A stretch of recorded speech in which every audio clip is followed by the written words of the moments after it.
dependent on China. The president said he would not rule out using military force against Denmark, a NATO ally. No, he said he would not rule out. No. He said he would not rule out. He said, I'm not going to rule out anything if Greenland is encroached upon by a foreign power like a China or Russia or anybody else.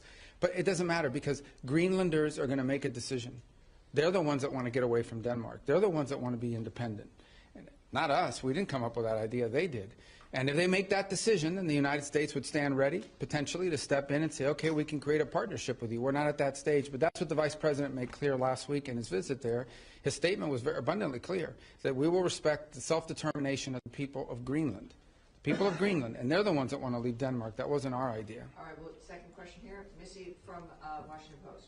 Mr. Secretary, I'd like to ask you about the Russia-Ukraine negotiations. Can you give us tell us about the American assessment of the conditions that Russia put forward regarding the Black Sea ceasefire talks, and also the British and French foreign ministers said this morning that Putin was dragging his feet. Do you agree with that? Maybe. I mean, he might be. We don't know yet. We're going to find out fairly soon. I mean, look, here's what the president wanted to do. He wants to end this war, and he wanted to test it very early in his administration. Is it possible to end this war on terms that are acceptable, obviously, to both sides? Because you can't end a war unless both sides agree.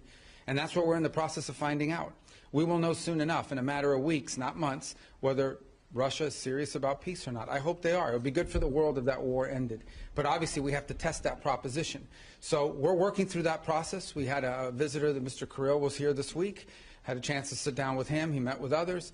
He'll take some messages back, and the message is the United States needs to know whether you're serious or not about peace. Ultimately, Putin will have to make that decision. The Russian Federation will have to make that decision.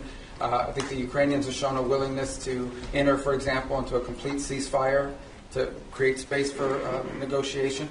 At some point here, fairly soon, not 6 months from now, the Russians and Putin will have to make a decision about whether they're serious or peace or not, and I hope they are serious. So it would be good for the world if that war ended. What is your assessment of the Russian conditions that were put forward? And also, Dmitriev said, following his talks with Mr. Witkoff yesterday, that the U.S. and Russia might resume direct flights as maybe a confidence-building measure. Do you support that? So that I haven't heard anything about direct flights. I can tell you, but I don't know who's going to fly in it because all these people are sanctioned. But I would just tell you that the thing I would point to you is this. We're going to wait and see. The Russians know our position in terms of wanting to end the war, and we will know from their answers very soon whether they are serious about proceeding with real peace or whether this is a delay tactic. It's a delay tactic. The president's not interested in that. If this is dragging things out, President Trump's not going to fall into the trap of endless negotiations about negotiations. We will know soon enough whether or not Russia's serious about peace. If they are, that'll be great. Then we can move towards peace. If they're not, then we'll have to reevaluate where we stand and what we do moving forward about it. But we'll be in no different a position than we are today, or we were when he took office. He wanted to know early in his administration, is peace possible? We're testing to see if the Russians are interested in peace. Their actions, not their words, their actions will determine whether they're serious or not. And we intend to find that out sooner rather than later. And what about their conditions? Which conditions? They put forward additional conditions after you guys had the Black Sea ceasefire. Yeah, so again, I mean, this is part of the back and forth of these sorts of things. I've had phone calls with foreign leaders, and then I read the readout, and it's like, oh, we said, no, you never, they came, they said something to me they never said. I guess that's part of the game in this place or whatever. But look, bottom line is, to me, at the end of the day, what's going to matter here is whether we're going to move towards peace or not. If peace is real, we will know soon enough. If they're not interested in peace, we will know soon enough. And we'll make decisions on the basis. I hope they are real. There are some promising signs, there are some troubling signs. It's not going to be easy. No one ever said this would be easy.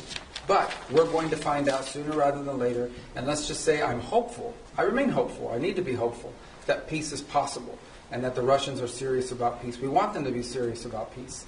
And hopefully they are, but we'll know sooner rather than later. Daphne Reuters. Hi, sorry, I'm back here. Your last name's Reuters? Oh, that's pretty cool, isn't it? Go ahead. On the 5% defense spending target, have you received pushback to this idea while you've been here this week?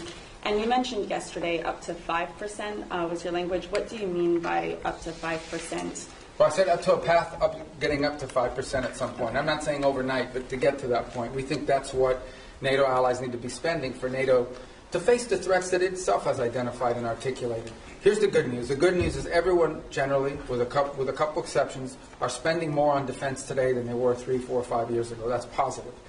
that trend needs to continue. So the trend lines are good, but they need to continue. But this is not about spending. Okay? This is not about money necessarily. This is about capability. In order for NATO to be stronger, it needs partners that are stronger. Okay? The United States commits a lot to NATO and continues to. We are as involved in NATO today as we have ever been, and we intend to continue to be. But it has to be a real alliance, and that means that our alliance partners have to increase their own capabilities. So hopefully two things have led to that. The first is the war in Ukraine, I think, has woken up a lot of people on the continent about real threats and real war. And the other is, I think, the pressure and the statements of President Trump that have been pretty consistent about increasing their spending. So this whole trajectory of more defense spending began, I believe, back in 2017, 2018, under President Trump's first term. We want that trend to continue. And we're hoping when the leaders meet in The Hague that there'll be further and firmer commitments in that direction. I think it's beneficial to the alliance. The stronger our partners in NATO are, the more capable our partners in NATO are, the stronger NATO is. And everybody should be in favor of that. And sorry, just to follow up, so will you try and get the official target as 5% rather than 2%, and will the U.S. commit to 5%? Sure, we're heading there now. I mean, we're going to have to spend more on national security because we have a global footprint.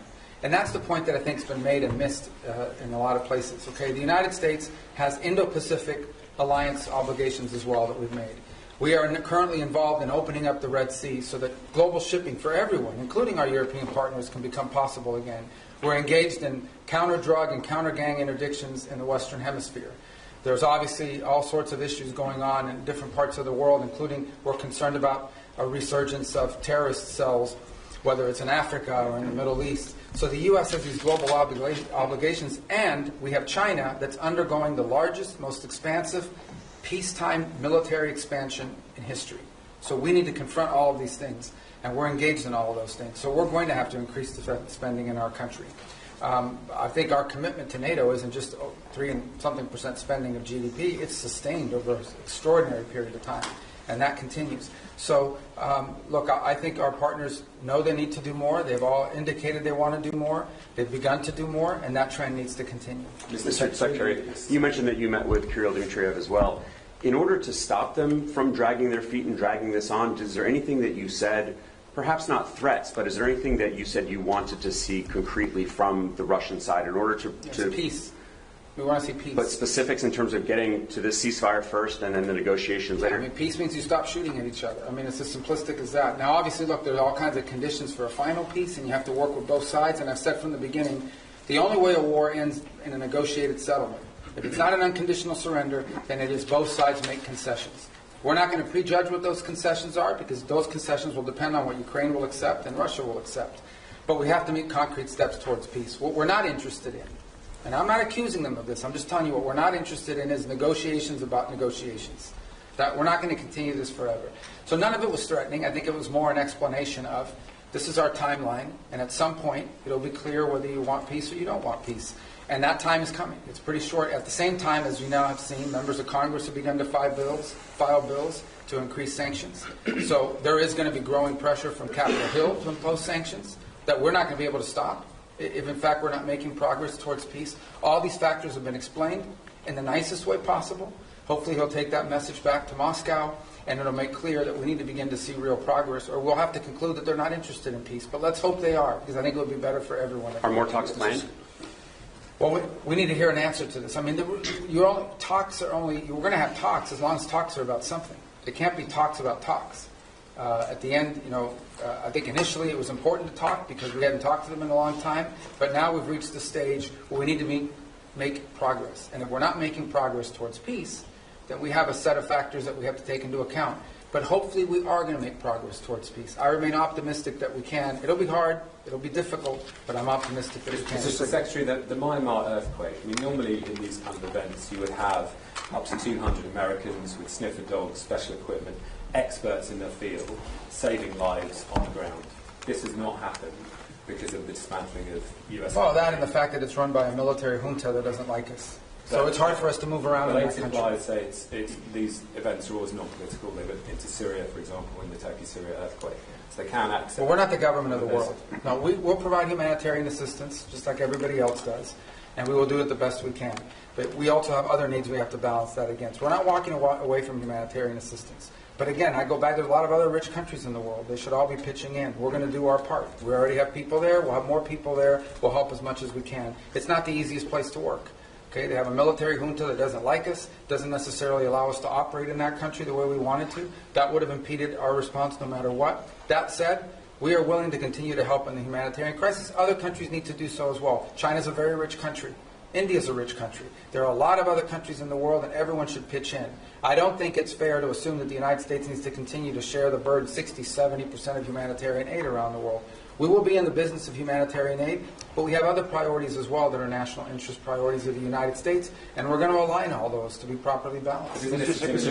Soft power. I mean, all of the experts in this have said the reason is not because of the politics of Myanmar, but it's because of the dismantling of USA. You simply couldn't deploy. Yeah, I don't listen to these so-called experts. Those are not real experts. These are so-called experts. These are people that are part of that NGO industrial complex. No, these are people that make millions and hundreds of millions of dollars in these NGOs all over the world that stand up and they get flooded with U.S. taxpayer money, and then we have to spend $100 million to get $10 million to people. We're not doing that anymore.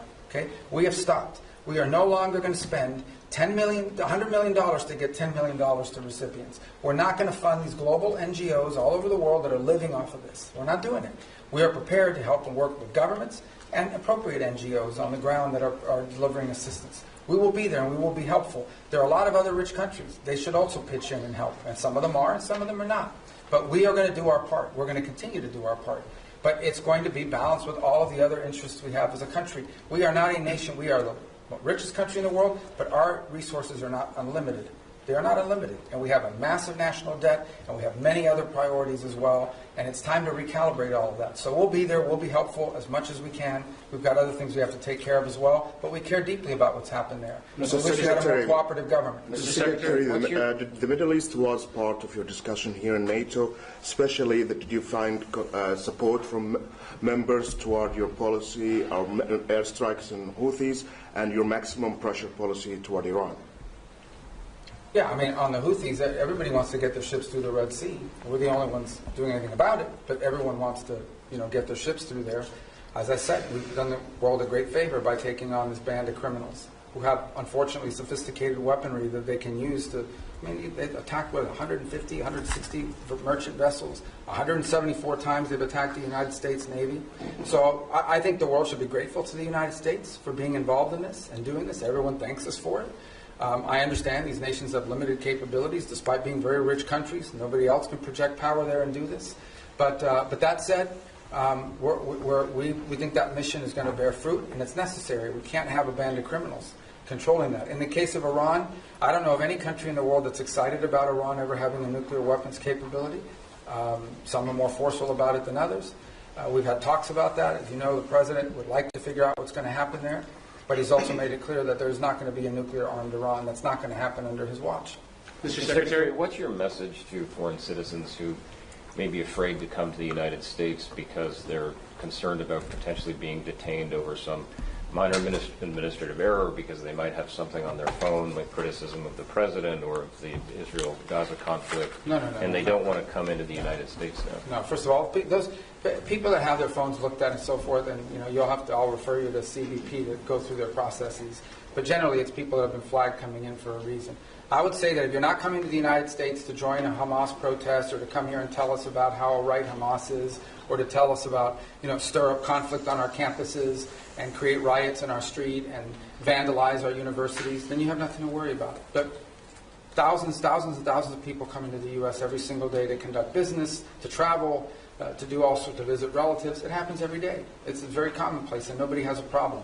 I mean, if you're coming here to create problems, you're probably going to have a problem, and I think that's a good thing. If you're coming here to create problems, not here, in the United States, you're probably going to have a problem. Yeah, we're not going to continue to be stupid enough to let people into our country who are coming here to tear things up. Not going to happen. Mr. Secretary, have the Russians done anything concrete to make you encouraged that they are truly interested in peace? And when you talk about timeline, I know you're not going to give a specific timeline, but are you talking weeks? Are you talking months? I think we're talking weeks, probably. Yeah. I mean, there's a lot that has to happen here in the next few weeks in order for this to be real. In terms of concrete, they've agreed to certain things. I mean, I think their things are not striking now that they were before. Obviously, both sides claim that the ceasefire is being violated, as typical of ceasefires like this. But that said, not concrete in terms of are we closer to peace? We're closer to peace simply because we're talking to both sides, but we're not closer to peace because we have a deal on our hands to end this conflict. But we're going to know soon enough. That's my point I make everybody. People come, oh, well, Putin, you can't trust him. It's not about trusting Putin. It's not about trusting anybody. This is about actions. If you're interested in peace, you stop fighting. And you lay out the conditions by which you're willing to end a war. And they have to be reasonable conditions, right? Not crazy stuff. If you're interested in peace, that's what you do. If you're not interested in peace, then you sort of drag it out and you come up with excuses and you pull, and we know that, and we're not going to get pulled into that. But let's hope it doesn't come to that. Let's hope it, let's be optimistic that that's not the direction we're going. We're prepared if it is, but let's hope that we're not heading in the direction of this is just a delay tactic. All right, one more, then we wrap up. Don't you guys want to go home, the ones that came? Your allies here and also Ukraine, they believe that Russia is actually preparing to launch another campaign, a military campaign, as soon as the winter season ends. Do you have any reason to doubt that? That they're going to do what, I'm sorry? The Russians they are preparing to start another military campaign. Well, then we'll know they're not interested in peace. And at this very moment, they're targeting energy sites. Can I get a reaction to that? They're targeting what, I'm sorry? Energy sites in Ukraine. Well, again, I get that means they're violating the ceasefire. That's not a good sign, But I think I would tell you this, that ultimately this is a war right now. Things are going to be blowing up in Ukraine and inside of Russia because there's still a war going on. That's what we're trying to end. Okay, if we have a true ceasefire, which is what we wanted, a complete ceasefire, nothing should be blowing up. But the Russians didn't agree to that. They wanted a partial. And then obviously when you get into these partials, it's one of the reasons why we didn't push for a partial. We'll take it because it's better than nothing. But one of the reasons why we didn't push for a partial, because there's always disputes about what are you hitting and what you're not hitting. But in the end, this is still a war, and we want it to stop. The fact that religious sites are being hit, or energy sites are being hit, or civilian sites are being hit, that's why war is a bad thing. And that's why the president wants to end it. As far as them conducting another campaign, well, then that'll be a very clear sign. Right? If all of a sudden we wake up tomorrow and the Russians are launching a massive offensive, then I think that's a pretty clear sign they're not interested in peace. That hasn't happened yet. Let's hope it doesn't happen. We want to know whether they want to do peace or not. And if they do, then there's a way there, and we're willing to help. If they're not, then it's good to know early, so we can adjust our policies accordingly. All right, everybody, All right. thank you so much. Thank you, guys. Thank you. Ambassador